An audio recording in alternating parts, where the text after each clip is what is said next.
आप अभी जो स्क्रीन देख रहे हैं उस पर चल रहा है पिक्सल। आपका उठना बैठना, आपकी सांस चलना, पानी उबालना, आपका मोबाइल वाइब्रेट होना, सबके पीछे साइंस है। एक ऐसी साइंस जिससे हम हर दिन महसूस तो करते हैं, समझते हैं। Welcome to the open classroom, जहां हम साइंस को सिर्फ पढ़ते नहीं, जीते हैं, महसूस करते हैं और समझते हैं। आज का टॉपिक है the hidden science of everyday things. रोज़मर्रा की चीज़ों में छिपा हुआ विज्ञान। और बिलीव मी, इस एपिसोड में के बाद आप अपने आसपास की हर चीज़ें को देखने का नज़रिया आपका बदल जाएगा। आइए बात करते हैं साइंस ऑफ ब्रीथिंग के बारे में, यानी श्वास लेने का विज्ञान।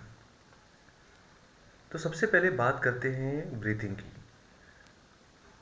आप अभी बैठे सांस ले रहे हो बिना सोचे, लेकिन क्या आप जानते हो, जैसे ही आप हवा अंदर खींचते हो, आपके फेफड़ों में लगभग 30 करोड़ एल्वियोली एक्सपैंड होते हैं। हर सांस में आपका शरीर ऑक्सीजन लेता है, कार्बन डाइऑक्साइड रिलीज करता है, बाहर छोड़ता है, और साथ ही साथ एनर्जी भी रिलीज होती है। यानी लाइफ का पूरा इंजन चालू है बिना पॉज के। ये सिंपल एक्शन एवरीडे साइंस की सबसे पावरफुल एग्जाम्पल को दर्शाता है। अब हम बात करते हैं एक और विज्ञान में, यानी कि वाई बॉइलिंग वाटर बबल्स। उबलते पानी के बुलबुले क्यों बनते हैं? जब पानी उबलता है तो छोटे छोटे बबल्स क्यों बनते हैं? कई बच्चे सोचते होंगे कि पानी बॉईल होने पर हवा बनती है, लेकिन एक्चुअली ये पानी के अंदर डिज़ोल्व गैसेस हैं, ऑक्सीजन, नाइट्रोजन, जो हीट से बाहर निकलते हैं। जब टेम्परेचर 100 डिग्री सेल्सियस के करीब पहुंचता है, वाटर मॉलिक्यूल्स इतना फास्ट वाइब्रेट करने लगते हैं कि लिक्विड से गैस फेज में कन्वर्ट हो जाते हैं। इसे कहते हैं फेज चेंज, यानी अवस्था में परिवर्तन का आना। पर यही साइंस की सबसे ब्यूटीफुल चीज़ है। अब हम एक और एग्जाम्पल के तहत इसको समझने की कोशिश करते हैं। Why ice floats. बर्फ़ पानी में क्यों तैरती है? आइस फ्लोट्स करती है, यह सब हमने बचपन में देखा होगा, लेकिन रीज़न है जो कि कम लोगों को पता होता है। जब पानी जमता है तो उसके मॉलिक्यूल्स एक ओपन हेक्सागोनल स्ट्रक्चर बनाते हैं, जिसमें एम्प्टी स्पेस ज़्यादा होता है। इससे आइस की डेंसिटी पानी से कम हो जाती है और रिजल्ट है बर्फ़ तैरते हुए आपको दिखाई देता है। अगर ऐसा ना होता तो दुनिया की सारी झीलें नीचे से जम जाती और एक्वेटिक लाइफ सरवाइव नहीं कर पाती। Let's move on to see one more example. Why your phone heats up. Phone गर्म क्यों होते हैं? आप गेम खेलते हो, इंस्टाग्राम चलाते हो और फ़ोन सडनली गर्म होने लगते हैं। इसका रीज़न क्या है? क्योंकि यहाँ जो इलेक्ट्रिकल एनर्जी है वो हीट एनर्जी में कन्वर्ट होने लगती है। क्योंकि मोबाइल का प्रोसेसर एक सेकेंड में लाखों डाटा ऑपरेशंस करता है। एवरी ऐप अपने आप में बहुत कंप्यूटेशंस का प्रोसीजर्स होती है। जितने ज़्यादा कंप्यूटेशंस होंगी उतनी ज़्यादा हीट रिलीज़ होगी। इसलिए मोबाइल में हीट सिंक्स, कॉपर प्लेट्स और कूलिंग सिस्टम लगाए जाते हैं। Now, after this, we have so many other cases. Let's see one more. Why we see different colors? रंग हमें अलग अलग क्यों दिखाई देते हैं?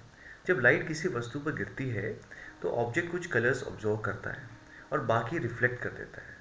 आपको वही कलर दिखता है जो ऑब्जेक्ट रिफ्लेक्ट करता है। टमाटो लाल क्यों है? क्योंकि वह रेड वेवलेंथ को रिफ्लेक्ट करता है, इसीलिए हमें टमाटो रेड कलर का दिखाई देता है। Why shadow changes shape. परछाई का आकार क्यों बदलता हुआ आपको दिखाई देता है? अगर आप लाइट सोर्स के पास हो तो बड़ी शैडो आपने देखी होगी, लेकिन लाइट सोर्स से अगर दूर हो तो छोटी शेडो आपको दिखाई देती है। तो सिंपल रूल है, shadow size is directly proportional to the distance between the object and light source. एक और एग्जांपल के तहत समझने इसे, why pressure cooker cook faster. Pressure cooker में प्रेशर बढ़ता है, और जब प्रेशर बढ़ता है तो पानी का बॉइलिंग पॉइंट भी बढ़ जाता है, यानी पानी 100 डिग्री सेल्सियस से ऊपर जा सकता है। रिजल्ट होता है खाना ज़्यादा तेज़ी से पकता है। साबुन कैसे साफ करता है? साइंस ऑफ सोप क्या है? सोप मॉलिक्यूल्स के दो एंड्स होते हैं। एक होता है हाइड्रोफिलिक एंड जो कि पानी को पकड़ता है, और एक होता है हाइड्रोफोबिक एंड जो कि तेल को पकड़ता है। तो तेल और गंदगी बेसिकली मिलके हमें हाइड्रोफोबिक एंड को पकड़ने में मदद करती है।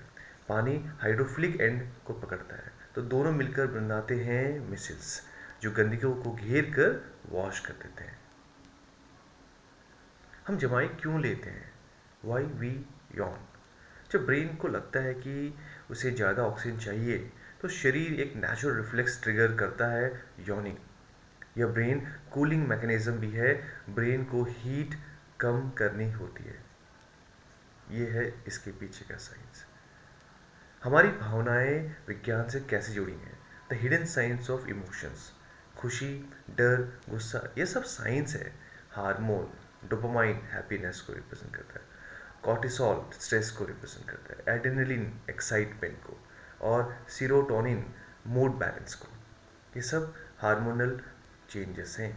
Means your feelings are chemistry, your actions are physics and your life is biology.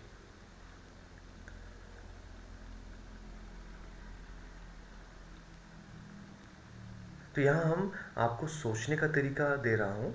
Everyday is a science experiment.